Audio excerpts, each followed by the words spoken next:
Avant de commencer ce tuto, n'hésitez pas à vous abonner, à liker et à commenter, mais aussi à activer la cloche pour recevoir une notification dès la sortie des prochaines vidéos.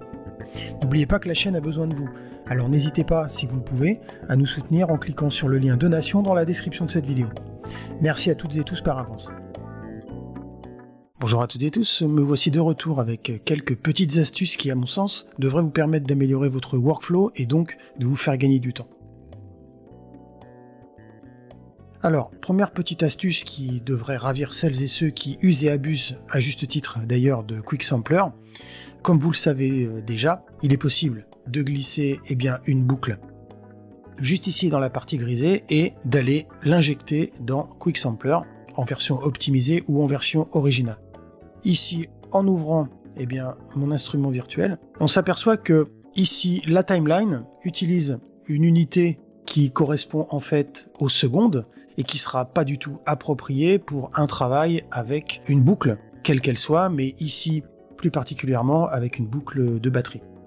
Ici, ce qu'on va pouvoir faire, c'est changer ici la métrique de la timeline pour avoir quelque chose qui sera beaucoup plus pratique à utiliser, et pour cela, je vous invite à cliquer ici sur le petit icône de la roue crantée et d'aller chercher un des trois paramètres qui est proposé. Donc par défaut, vous avez un affichage des unités en secondes.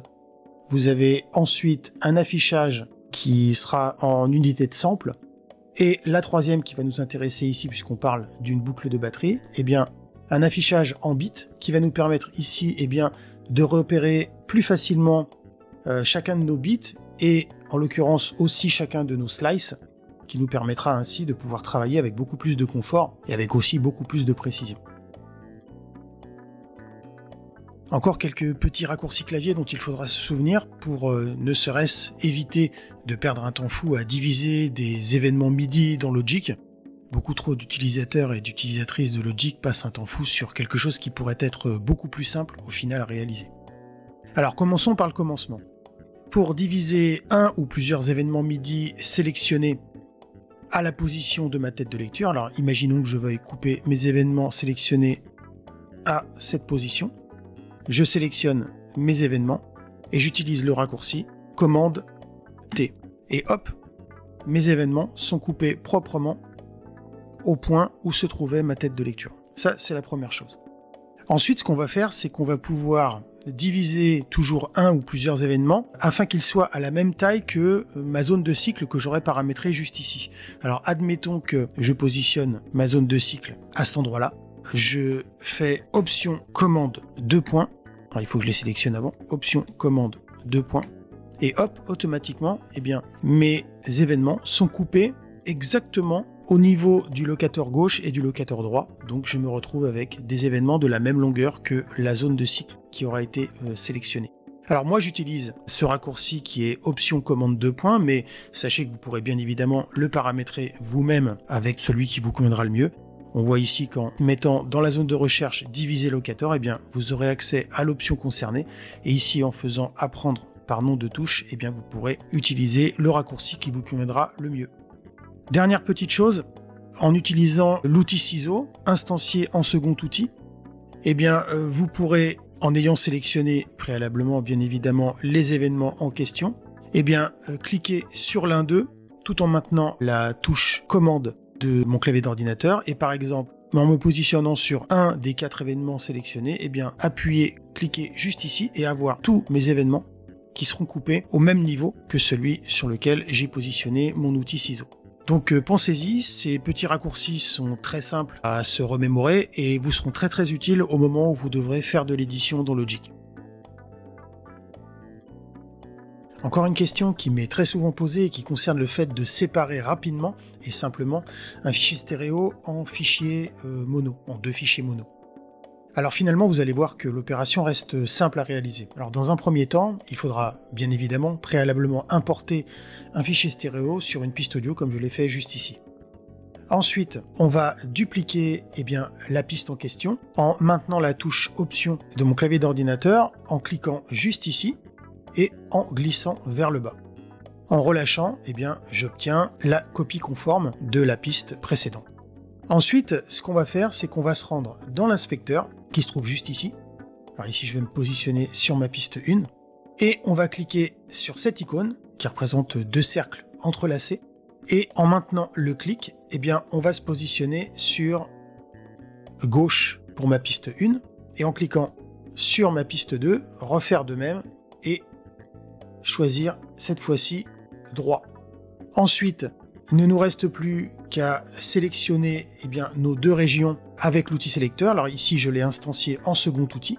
Donc je vais maintenir la touche commande de mon clavier d'ordinateur. Je vais me positionner un tout petit peu plus large que la longueur de mes 2 régions. Et une fois qu'elles sont sélectionnées avec l'outil sélecteur, j'utilise le raccourci clavier J et hop, automatiquement, j'aurai mon fichier stéréo séparé en 2 fichiers mono sur un canal gauche et un canal droit. Petite chose importante, n'oubliez pas d'effectuer votre panning, ce qui sera quand même très important pour pouvoir avoir un rendu qui sera tout à fait correct et conforme. Donc ici, pour ma piste, mon canal gauche, et ici, pour mon canal droit. Et voilà, mon fichier a été séparé correctement en 2 fichiers mono. On s'apprête à travailler sur un tout nouveau projet. On a pour habitude d'aller dans le menu Fichier, Nouveau, et de choisir ce dont on aura besoin pour entamer notre processus de création. Mais combien d'entre vous prennent soin de borner correctement leur projet en déterminant un début et une fin de projet? À mon avis, vous n'êtes pas nombreux. Vous avez certainement remarqué ces 2 petits marqueurs, ici le marqueur de début et ici le marqueur de fin. Sachez que ces derniers sont tout à fait mobiles, il suffira de vous positionner avec le pointeur de votre souris dessus, et lorsque le pointeur change d'icône, de maintenir le clic et de réduire le marqueur de fin de projet, pour avoir quelque chose qui sera beaucoup plus cohérent par rapport à la longueur de votre projet. Mais sachez qu'il y a d'autres intérêts de pouvoir justement utiliser ces marqueurs de début et de fin de projet à bon escient. Alors, tout d'abord, ça vous évitera d'avoir un playback qui n'en finira pas alors que la musique, elle, le sera. Ça pourrait également vous faire gagner un temps précieux lorsque vous ferez un gel de piste, un freeze. En effet, le gel s'interrompra dès que le processus sera arrivé au marqueur de fin de projet. En modifiant aussi le marqueur de début de projet, vous pourriez par exemple vous en servir pour pouvoir insérer une commande de changement de tempo par exemple, mais aussi faire plus facilement une anacrouse si besoin, etc. Mais j'en vois déjà me dire, oui, mais si j'enregistre ma guitare et que je vais au-delà du marqueur de fin de projet, je vais perdre ma prise. Pas du tout, car Logic adaptera automatiquement le marqueur de fin de projet en fonction de la longueur de ce que vous aurez enregistré à l'intérieur. Donc pas de souci, tout est sous contrôle. Encore un raccourci clavier que je vous conseille fortement de garder en tête car il vous sera particulièrement utile pour faire un bounce. Autrement dit, exporter votre musique dans un format tel que le MP3, le WAV, l'AIFF, le CAF, le M4A, AAC, etc. Ici, le raccourci en question, c'est commande B. Ce dernier vous permettra d'accéder directement à la fenêtre de bounce, ce qui vous évitera d'aller dans le menu Fichier, puis ensuite Bounce, puis ensuite d'aller chercher l'option Projet ou Section. J'en profite ici pour vous donner quelques conseils afin de bien faire attention aux réglages que vous appliquerez dans cette fenêtre de Bounce.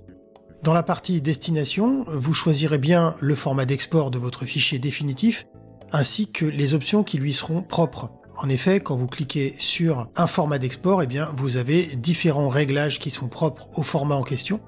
Ici par exemple, si je clique sur PCM, j'aurai la possibilité de choisir mon type de fichier entre AIFF, WAV ou CAF. Juste en dessous, on en parlait un petit peu avant, je vous conseille aussi de bien vérifier le bornage de votre projet afin que ce dernier soit cohérent avec un début et une fin correctement renseignés.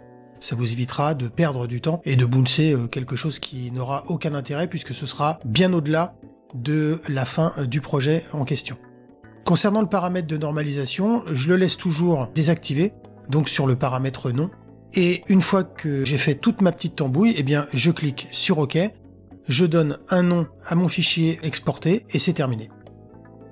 Voilà pour ce petit tuto. Si vous avez besoin d'aide, n'oubliez pas de nous rejoindre sur notre groupe Facebook. Le lien est dans la description. Et moi, je vous dis à très bientôt pour un nouveau tuto.